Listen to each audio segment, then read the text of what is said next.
Hola, bienvenidos, ¿cómo están? Y reiniciamos, error tipo 2, la tercera temporada. Bueno, algo de agua corrió por debajo del puente, pero la economía y la política siguen dándonos tema de conversación.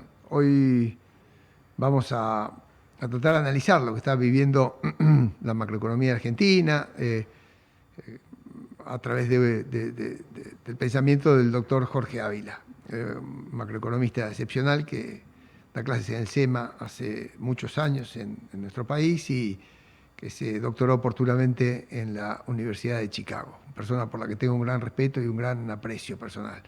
Jorge, ¿cómo está? Un gusto escucharlo y para empezar, gracias por atendernos. ¿Cómo están sus cosas? Acá estoy muy bien. Gracias, Walter, por tus conceptos y la introducción. No, no, Gracias. no tienen por qué, son muy sinceros y además merecidos. Si le parece, comenzamos y usted nos da su panorama, su visión del momento económico argentino, digo, para hacer las cosas más fáciles y después, en todo caso, abrimos el diálogo a preguntas. Bueno, te diré que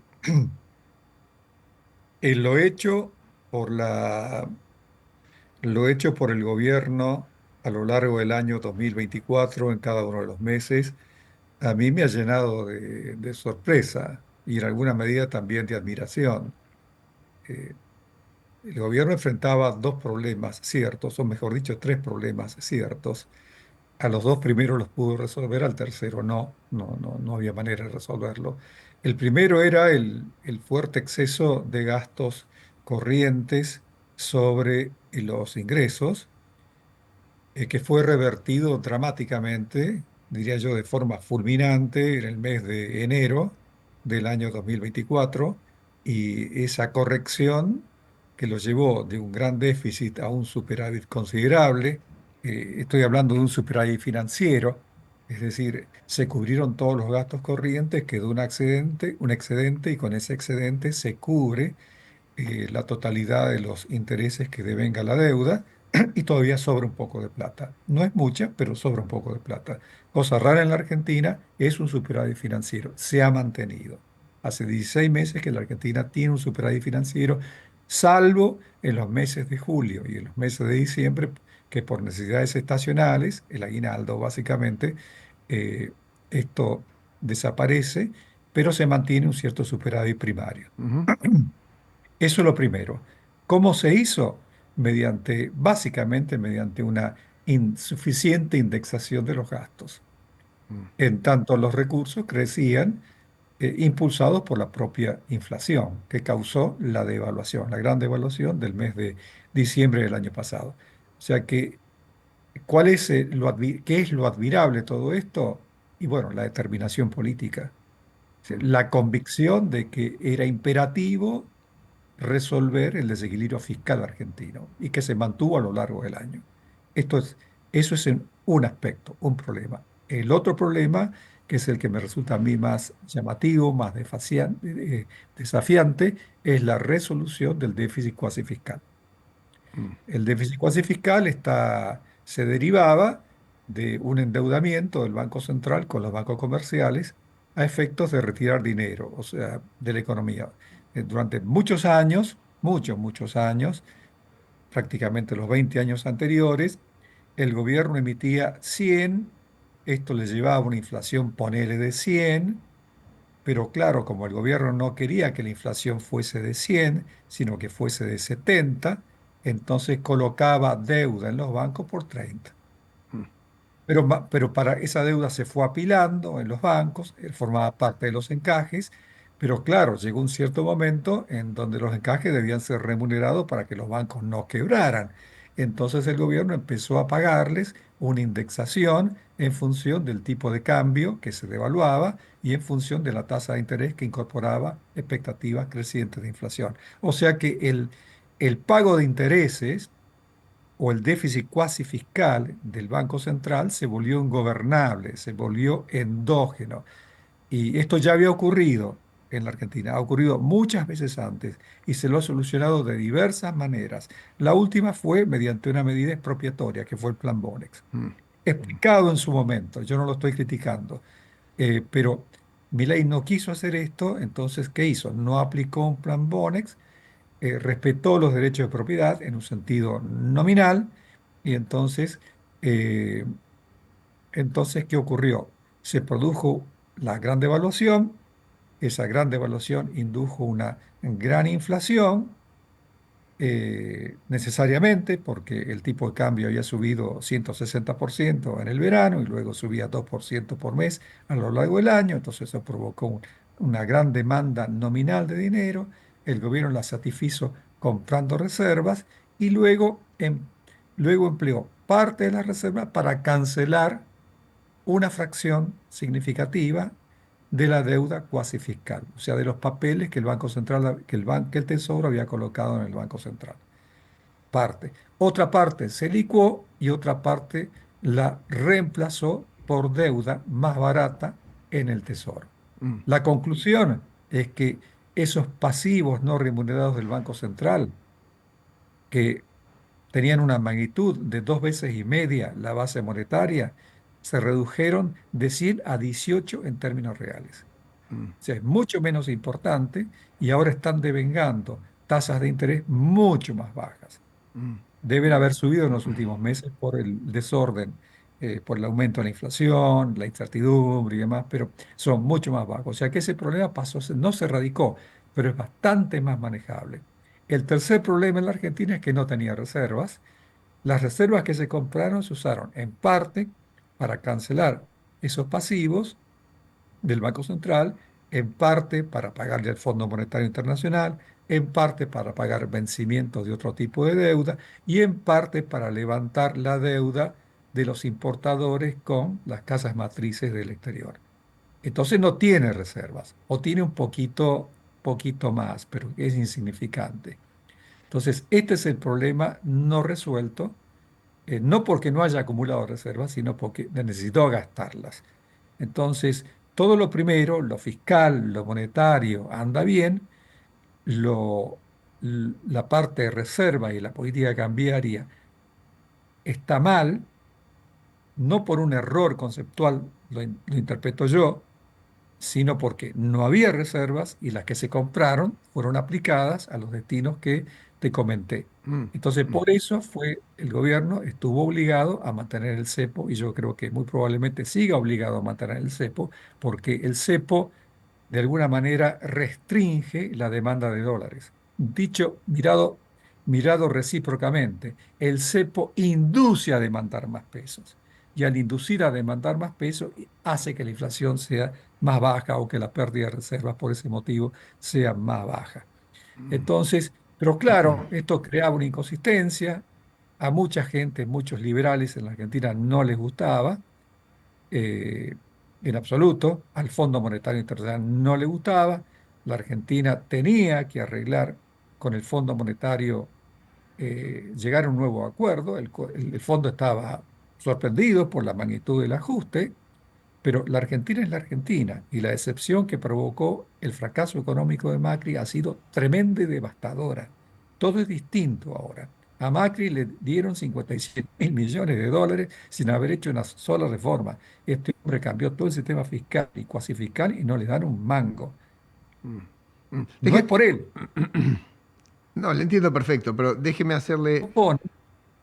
déjeme hacerle algunas preguntas. Eh, Milei recibe una deuda interna y externa para que pague de contado, ¿no? O sea, le podían exigir, como usted bien explicó, los bancos la plata que todos los días aumentaba por los intereses que iban generando y tuvo que atender a vencimientos de deuda externa y no tiene capacidad para renovar la deuda a una tasa razonable. El riesgo país estuvo muy alto el año pasado, sigue estándolo. O sea, el mundo no le quiere prestar a la Argentina por lo que usted bien acaba de explicar, por toda su historia, porque a lo mejor vuelve a las andadas o por lo que fuera. Eh, y entonces la sensación es cuando uno dice, mira, yo no me voy a concursar, yo voy a pagar y voy a honrar los intereses y la deuda según va venciendo, la voy a poder estirar hasta un punto, pero no tanto. Entonces da la sensación de que el esfuerzo fiscal no terminó todavía, porque si hubiera terminado ya habría generado la suficiente confianza para que el riesgo país caiga a plomo y para que las tasas de interés también caigan. No parece haberse agotado ese proceso. ¿Usted cómo lo está viendo? Yo creo que el riesgo país, ese es un tema que a mí me llama mucho la atención. De hecho, yo introduje ese tema en la discusión económica argentina en la década del 80, cuando no se hablaba de riesgo país y cuando el JP Morgan no llevaba esas estadísticas y escribió un libro sobre eso, sobre aspectos económicos diversos. El riesgo país depende, es un fenómeno complejo que depende de muchas cosas, depende en parte de lo que haga el país y en parte de lo que suceda en el mundo y de cómo cree el mundo que eso afectará al país. Mm, Depende del stock de reservas, depende, por ejemplo, del tamaño del endeudamiento, depende de la estructura de los vencimientos de la deuda, porque el mundo puede creer que la tenés, que el cronograma de pagos es algo que no podés afrontar, o cree que lo podés afrontar si todo va muy lindo y muy suave y muy rosa en el resto del mundo, pero en cuanto se complica piensa, no, este va a fallar, entonces el riesgo país se dispara. Es un fenómeno complicado que además depende de cuestiones históricas, depende de cuestiones jurídicas, de cuestiones fiscales, de muchas cosas. Ahora bien, en la coyuntura particular de la Argentina, el riesgo país depende del esfuerzo fiscal. Y ahí la Argentina dio grandes pasos hacia adelante. Cuando Milei llegó, ponele allá en noviembre del 23, el riesgo país estaba tocando 2.500 puntos básicos.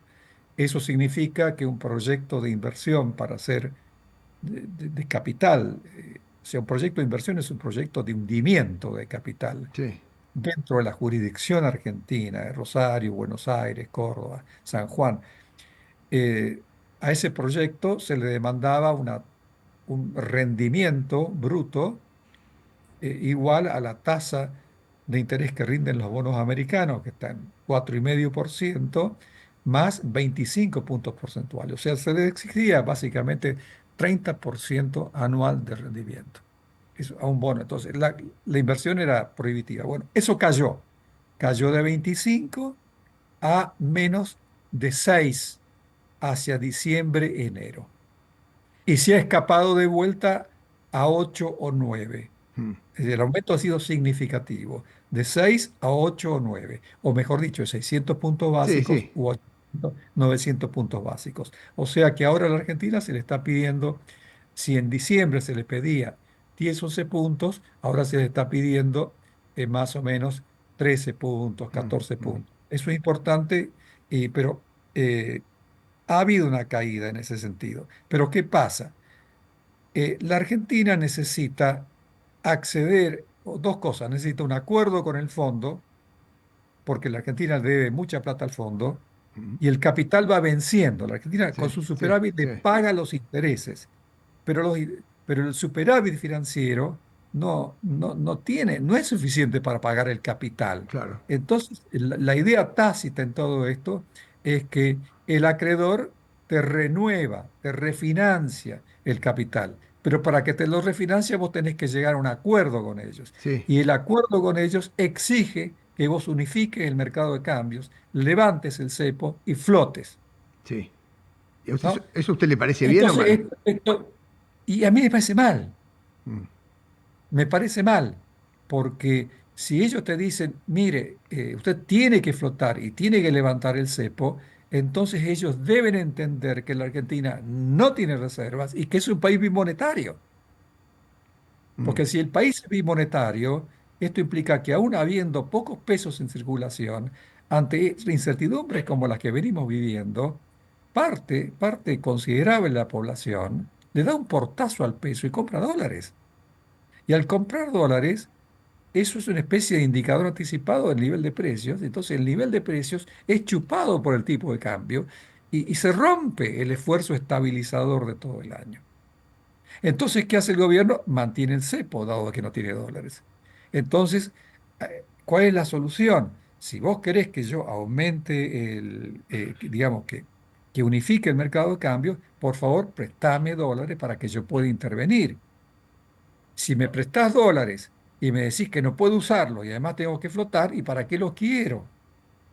mm, Para que el dólar toque cualquier techo y yo no pueda ingresar. Es como medio absurdo. Pero es la filosofía el fondo. El fondo piensa de esa manera. El gran drama argentino hoy No es que no haya hecho las cosas, las ha hecho, pero no las ha hecho en una medida tan extraordinaria y tan fuera de la norma como para ahorrar 30.000 millones de dólares y colocarlos ociosos en el Banco Central. Entonces, si lo hubiera hecho, la Argentina podría haber dolarizado o podría haber entrado al menos en una convertibilidad y nadie dudaría de que el valor del peso de hoy va a ser el valor del peso en 10 años. Fíjate vos que el año pasado la tasa implícita de depreciación esperada del ROFEX a lo largo del año convergió en 27% anual. ¿Sabés qué es 27% anual? Es 2% elevado a la 12. O sea, Mm. el crawling peg del año pasado era 2%, pasó a ser 1% en febrero. Si vos elevás 1,02 a la 12, te da 26,8% anual. Mm. O sea que la tasa implícita en los contratos futuros de ROFEX del año pasado, de diciembre, había convergido en la tasa de devaluación del 2% mensual anunciada por Milei. O sea que se había esfumado Mm. el riesgo devaluatorio en la Ahora, Argentina. déjeme hacerle esta otra pregunta, ¿no? Yo seguí con atención los pasos de la explicación y es muy difícil pensar que, que para cumplir con los deberes y sacarse A más o A triple más, Argentina pudiera haber hecho un ajuste fiscal todavía más grande para pagar más intereses o para adelantar parte de las amortizaciones o para borrar de la percepción del mundo que la Argentina ha sido un país incumplidor por 70 años. Entonces, supongamos que ese esfuerzo fiscal que se hizo, que fue muy grande, la motosierra, la guadaña, no sé qué, resulta insuficiente para la quiebra que le dejaron plantada, porque se tendría que haber concursado y no se concursó. Entonces, llevar eso para adelante es muy difícil, bastante bien se acomodó, pero eso no se limpia en un año ni en un minuto. Está el riesgo de la Argentina bimonetaria, es decir, que los argentinos somos como bilingües perfectos, pasamos de peso a dólar a peso en nuestras cabezas y en nuestras billeteras y están todos los mecanismos organizados para que eso pueda pasar en cualquier minuto. Ahora, no habiendo reservas y teniendo que comprar reservas necesariamente el Banco Central, pareciera ser que la inflación que ha habido durante el año, que bajó mucho pero es alta, y con un crawling peg bajito, ha puesto a la Argentina un poco cara en dólares en algún sentido, pensándolo en los costos de los exportadores o pensándolo en lo barato que resulta a veces viajar a otros países a comprar bienes transables. ¿Cómo se resuelve ese flujo de la balanza comercial o del balance de pagos? Dado que el peso se revaluó y era esperable que se revaluara, no sé si tanto, no sé si tanto, pero de caras al futuro pareciera ser que los dólares que entraron el año pasado por blanqueo o por superávit comercial, a lo mejor este año no son tantos. ¿Cómo se imagina esa encrucijada? Bueno, es flor de pregunta la que me estás haciendo, eh, Walter. Es una pregunta ambiciosa y déjame que te la responda en algunos pasos y en alguna medida improvise. Ponele, si yo tuviera que asesorar y me tomaran en serio en el Ministerio de Economía, tuviera que decir qué hacer, Mm. yo diría, continúen como van, en la parte fiscal y en la parte cuasi fiscal. Mantengan el superávit financiero que ya tienen, no lo profundicen. Está bien, mantengámoslo así, ¿no? Ujú. Continuemos con el cepo. Si no hay un aporte extraordinario del Fondo Monetario Internacional ni del gobierno norteamericano, que serían aportes políticos, aportes no ganados vía el mercado, porque el mercado todavía no nos cree, Ujú. entonces vamos por vía política del fondo o el Tesoro norteamericano, entonces mantengamos el cepo. Mantengamos el cepo, mantengamos un crawling peg y eventualmente, si y con el tiempo, invirtamos ese superávit financiero. Un superávit financiero implica una contracción de la oferta monetaria, así como un déficit Sí, requiere para su financiamiento y su cobertura una expansión de la oferta monetaria. sí. El superávit requiere una contracción de la oferta monetaria. Vayamos contrayendo la oferta monetaria y expandamos la oferta monetaria lo mínimo. ¿no? Sí. Entonces, eso va a provocar bueno, una mayor caída de la tasa de inflación. Y rebusquémosla por ahí, porque verdaderamente estamos muy condicionados por la historia. Estamos muy condicionados por el fracaso económico de Macri, que llegó con las mejores intenciones y se proclamó como liberal, y finalmente yo creo que él terminó dando muestras de liberalismo en sus últimos 2 años, de convicciones y en su apoyo irrestricto al presidente Milei. Pero igualmente se comprobó que la Argentina en aquellos tiempos era un país difícil de reencaminar. Y todo el mundo está esperando que lo mismo le pase a Milei. Entonces, Milei tiene que aguantar por esa vía. Luego tiene que ganar las elecciones del mes de octubre de la manera más contundente posible o de la manera que al mercado le resulta lo más creíble posible en el sentido de que el kirchnerismo tiene muy bajas chances de volver en el año Mm, 2027. mm, El punto es que no vuelva el kirchnerismo porque el kirchnerismo es veneno, pero el kirchnerismo puede volver mm, y el kirchnerismo va a ser siempre veneno Déjeme para los preguntar, mercados. déjeme, Veneno. Entonces, sí, si usted achica la cantidad de moneda con ese superávit financiero y va restringiendo, bueno, la base, la oferta, en el fondo lo que terminaría ocurriendo, según yo entiendo, es que la inflación se contendría más rápido y probablemente algún indicio de reactivación que estuvo existiendo en estos últimos 6 meses se frenaría un poco, ¿no? claro. La pregunta que me hago es, supongamos que el gobierno hace las cosas tal cual usted nos conviene y dice, mirá, yo estoy cumpliendo mi parte, tengo en equilibrio las cuentas operativas, pateé la deuda para adelante lo más que pude, el mercado todavía no me cree, estoy haciendo un poquito más de ajuste fiscal y de ajuste monetario. Ahora, le toca al sector privado. A ver, compitan ustedes, inviertan ustedes. El sector privado va a decir, mirá, son muy altos los impuestos, no me desregulaste tanto, la Argentina está cerrada.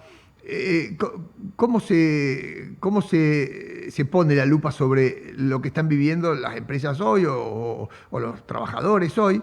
Porque digo, si falta un poco ajuste en el sector privado, a la par de que el gobierno restringe todo esto para salir del problema de precios relativo que tenemos, al gobierno le puede ser un poco más difícil dar buenas noticias, según entiendo.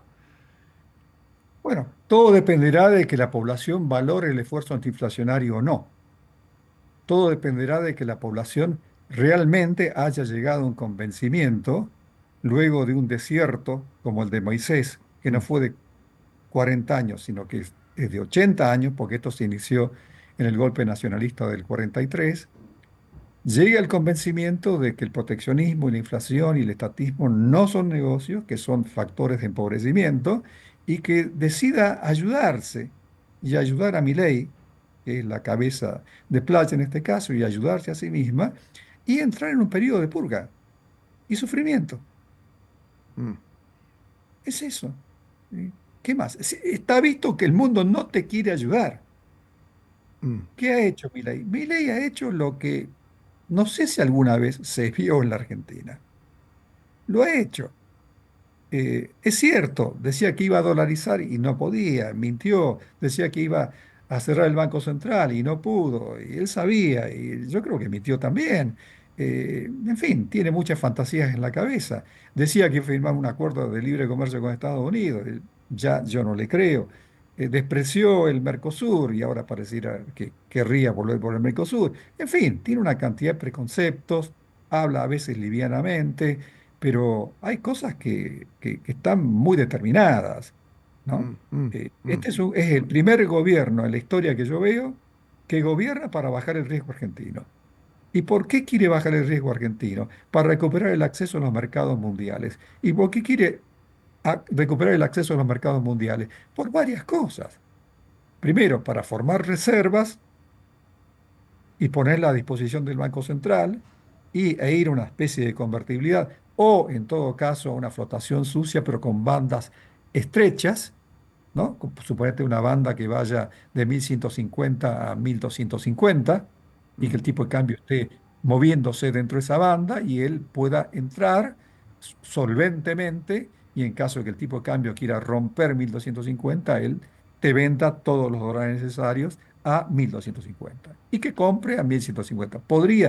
Podría ocurrir eso, pero para eso hace falta reservas y el mundo no te las da. ¿Cómo las conseguís? Bajando el riesgo argentino y consiguiendo fondos. Y luego hay vencimientos de la deuda.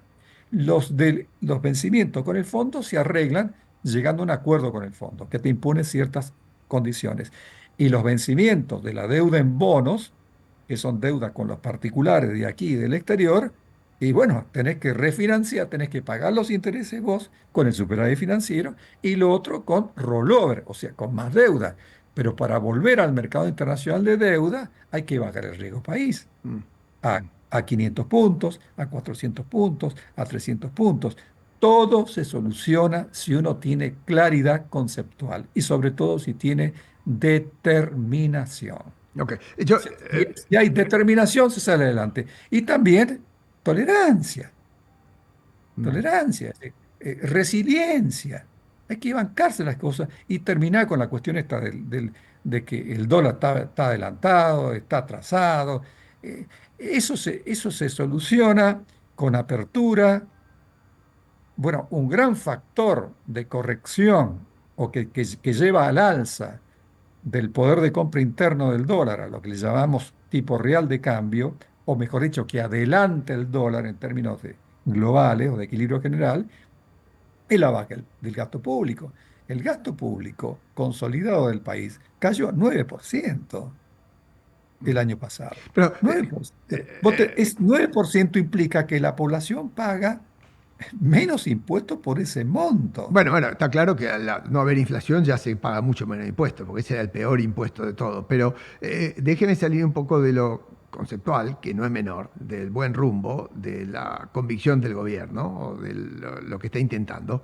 Y déjeme meterme un poquito más en dos o tres cuestiones que son estrictamente coyunturales, pero que a mí me parecen relevantes. Porque la Argentina vive azotada por tormenta permanente y en el fondo ahí navegamos, ¿no? En nuestra cáscara de nuez y en ese mar bravo.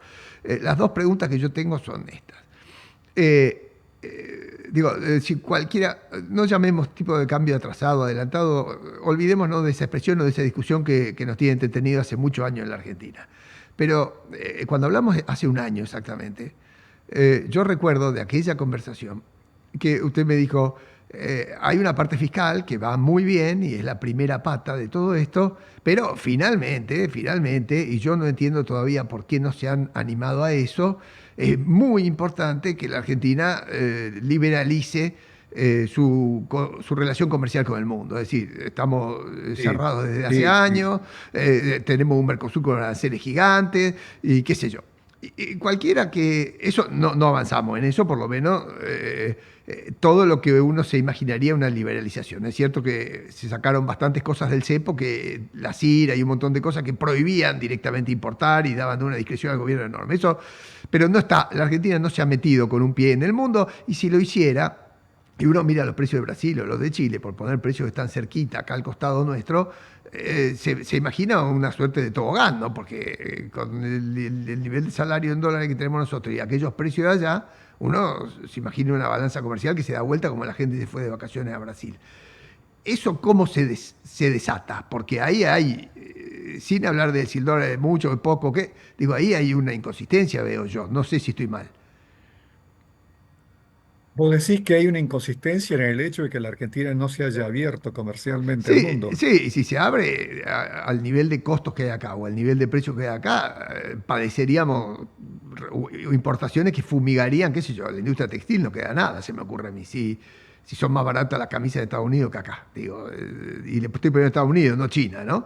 O sea, ¿cómo se destrabaría eso Bueno, semejante? vos pensá que en economía no hay nada gratis, Mm, que toda acción tiene su costo y su beneficio, mm. y que si desaparece la industria textil, habrá de aparecer otra industria exportadora, una industria exportadora. Hay un equilibrio en las cosas. Mm.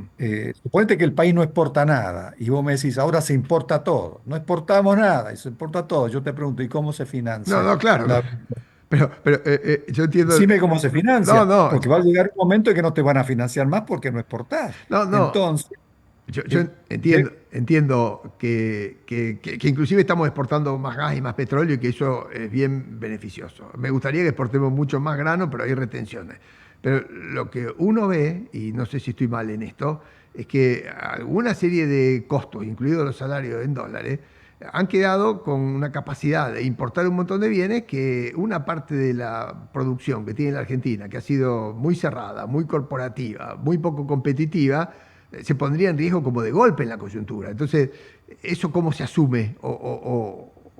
¿Cómo se asume? De manera realista, ¿cómo se asume? Lo primero que uno debe hacer es firmar un acuerdo comercial, un acuerdo de libre comercio, con una potencia relevante del mundo, de manera tal que, al ser aprobada por el Congreso argentino y por el Congreso de aquella potencia relevante, si es Europa, los congresos de los 25 países que la constituyen, a la Unión Europea, si es Estados Unidos o, digamos, el acuerdo comercial de Norteamérica, bueno, son los congresos de México, de Canadá, de Estados Unidos, ¿no? No sé qué chance tendrá eso. Quizá la tenga, quizá no. Vas a saber qué entendimiento tendrán en el futuro Trump y Milley. O, por ejemplo, un acuerdo con la India o con la China. Son países con los que no se broma. Mm, Entonces, uno al firmar un acuerdo con ellos, uno está firmando un contrato de adhesión. Y el costo de violación o de repudio es muy alto, mm, porque esos países son poderosos y te pegan un cachetazo, mm, ¿verdad? mm, Entonces, al firmar un acuerdo con ellos, todos inmediatamente en Rosario, en el Gran Buenos Aires, en el Gran Córdoba, todo el mundo en la Argentina va, va a tener clara conciencia de la trayectoria futura del arancel que a él le importa, el arancel sobre su producto y el arancel sobre sus insumos. Y vas a ver si esto es rentable o no. Porque si vos firmases, si vos te abrieras unilateralmente a la economía, dada la historia de la Argentina, eh, a la menor inconveniente, a la menor dificultad, seguramente le daríamos un cachetazo al proyecto de apertura unilateral y volveríamos a lo que conocemos. Entonces, nadie le daría entidad e importancia a este horizonte de apertura y en consecuencia todo el mundo se quedaría en el molde. mm. Y habría una parálisis de la inversión, la exportación no aumentaría. De la otra manera, hay credibilidad y los recursos empiezan a moverse en el sentido correcto. Eso por una parte. Por otra parte está la política importante del ministro desregulador.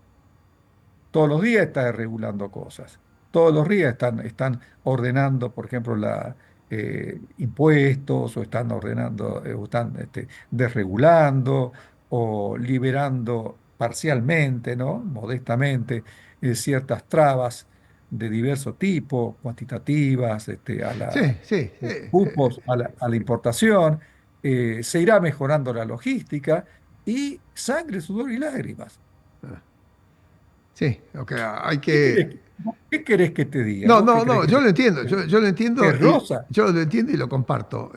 A mí lo que sangre, sudor y a mí lágrimas. lo que me hace un poco de ruido, digo, no me voy a poner a considerar qué es lo que la población argentina puede llegar a votar y cómo puede tomar ese futuro que usted está planteando podría ser genuino para que la Argentina sea un país normal algún día. No, no, no me meto en consideraciones ni sociológicas ni políticas, no las sé hacer y no me las imagino, no, no, no, no puedo hablar de eso. Ahora, lo que sí me gustaría poner al final de esta interesantísima nota que usted nos regala, es que en Argentina, y porque este país ha sido o ha funcionado como una momia en un sarcófago, cuando usted mira los precios de algunos productos y los pocos oferentes que hay, se da cuenta que al entrar en Internet y ver lo que valen afuera, valen escandalosamente menos. A ver, le voy a poner un ejemplo concreto, los colchones. Los colchones, es un espanto lo que valen los colchones en la Argentina, en dólares, la heladera. Digo, Sí, sí, no, sí, yo lo estoy sé. diciendo por precios que son escandalosos para el bolsillo de la gente. Digo, entonces, ¿y por qué? Y bueno, pues el país está cerrado, porque hay 3 o 4 empresas que manejan todo el mercado, porque hasta los propios medios de pago, que en otros países del mundo tienen un costo de intermediación baratísimo, acá son carísimos, es decir, cuando paga con tarjeta se le quedan con un pedazo gigante de la plata. Es decir, toda esa maquinaria a la que le falta mucho aceite, mucha desregulación y mucha competencia, no pareciera estar marchando a la velocidad que uno desea dada las circunstancias que le dejaron a Milei, ¿no? Con la deuda externa, con el default en la puerta, con el país congelado o no congelado, fosilizado hace 30 años, desregulado al extremo. A mí se me hace difícil imaginar que la Argentina pueda empezar a mover esos engranajes de una forma competitiva, porque hay muchas fuerzas que no quieren competir acá. ¿Usted qué última reflexión nos dejaría de eso? Porque Sturzenegger puede hacer todas las regulaciones que quiera, va sacando la tarjeta azul, hace que los impuestos que se pagan en algunas transacciones, pero acá hace falta más competencia y no es solamente... Bueno, yo creo que a mí el presidente Milei me tiene desconcertado, porque por una parte proclama su amor a los Estados Unidos e incluso ha llegado a decir, cosa que yo no había escuchado en ningún otro presidente, ni siquiera en Menem, a quien se le ofreció Clinton en el año 94, le ofreció delante de Camilión y de Cavallo el ingreso al NAFTA. Sí, Y sí, Menem no quiso. sí, Menem dijo, ya tenemos el Mercosur. sí. Vamos a ver después. O sea, yo lo he confirmado esto escuchándolo a Camilión y hablando con Cavallo. Esto ocurrió y con Menem también. Y Menem me explicó por qué. Y ya estaba el Tratado de Europreto, que lo íbamos a hacer, ya estábamos con esto, no era tan Mm, malo, mm, después se mm. iba a abrir el Mercosur. Fue un error. Sí, Fue un gran error de la década del 90, como también fue un gran error el hecho de no tener reservas para respaldar los depósitos bancarios en un régimen de convertibilidad. sí. Fueron los dos grandes errores, los únicos dos que yo le reconozco. Ah, Los demás yo no reconozco, ah, salvo corrupción en donde no ah. me meto porque no entiendo ni sé. Ahora, en el caso de Milei, Milei se ha expresado fervorosamente a favor de un acuerdo con los Estados Unidos y en contra del Mercosur. Sin embargo, mantiene el régimen de Tierra del Fuego. Mm. Eh, bueno, que eso es proteccionismo al cubo, ¿no es cierto? Claro. Eh, no termina de eliminar el impuesto al lujo en los autos, que hace que un auto que hace 15 años en la Argentina valía $40.000, ahora no baje de $80.000. Eh, es difícil de explicar todo ese tipo de cosas. Tal vez son acuerdos preelectorales, tal vez son aportes. Yo no creo que sea su ideología. Mm. No atina a decir, bueno, si Estados Unidos no me quiere dar un acuerdo, ¿por qué no lo firmo con Canadá? ¿Por qué no lo firmo con Corea del Sur? ¿Por qué no lo intento con la India? ¿Por qué con Sudáfrica o con los países de Oceanía? Él podría ir avanzando, podría seguir el camino chileno. Si no estamos proponiendo ninguna enormidad, estamos proponiendo que la Argentina haga lo que han hecho exitosamente Chile, Perú, Colombia, los países de América Central y México. Mm. Todo el mundo ha hecho eso en los últimos 30 años. La Argentina no. ¿Por qué no lo hace Milei, tan libertario que es? Yo no entiendo. Pero por lo menos ha proclamado la necesidad de que la Argentina entre en un acuerdo con Estados Unidos, que no es poca cosa. O quizá lo ha proclamado porque sabe que no se lo van a dar. No creo que sea así. No creo Mm, que la mm, gente sea mm. tan inteligente y tan especuladora. No entiendo. Para mí este es un enigma. Lo demás, la parte fiscal, monetaria, son convicciones muy acendradas de él. Yo confío en él, yo los veo gobernando para la baja del riesgo país. Esta incertidumbre cambiaria estaba íncita en el programa Mm, mm. económico. No es un error. Es simplemente producto derivado de la inexistencia de reservas y de que las que se consiguieron tuvieron que dedicarse a usos de urgencia. Mm. Y que las reservas que hacen falta mucho a medida que la economía se desarrolla el crédito y los bancos tienen más depósitos, son cada vez más las reservas. Entonces, este es un problema a solucionar. Y, y lo veo difícil de solucionar porque la Argentina podría flotar, como dicen los del fondo y otros, muchísimos. La profesión sostiene que podría, salvo Arriazu, que podría flotar. La Argentina es riesgosa. Es muy riesgosa y que vamos a estar con el Jesús en la boca permanentemente, aun cuando haya superávit fiscal. Jorge, ha sido clarísimo y además muy amable, siempre muy grato y muy aleccionador poder conversar con usted, un privilegio que he tomado y que por suerte puedo compartir en esta tercera temporada de podcast con la gente que nos sigue y nos acompaña. Le mando un abrazo grande, le agradezco de nuevo y ha sido muy gentil, ¿eh? Un gusto siempre. Bueno, Gracias, Walter, y saludo a tus colaboradores. Un Bueno, abrazo. he conversado con el doctor Jorge Ávila, un crack total de los mejores economistas argentinos, nos dio una clase de economía. Eh, la semana que viene, la segunda edición de esta tercera temporada de Error Tipo 2. Gracias por la compañía.